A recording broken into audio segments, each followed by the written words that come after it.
గల్లు గల్లు గజ్జల్ల గౌరీ తనయుడు గణపయ్య వస్తుండోరా జల్లి జల్లి బయలుదేరి కొబ్బరి కాయలు కొట్టి వద్దామురా గల్లు గల్లు గజ్జల్ల గౌరీ తనయుడు గణపయ్య వస్తుండోరా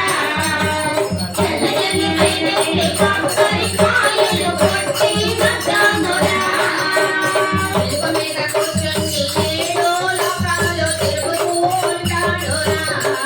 భక్తులగా వంకయడానికి కొసారి భూలోక వస్తుండురా ఎలుక మీద కూర్చొని ఏడు లోకాలు తిరుగుతూ ఉంటాడురా భక్తులగా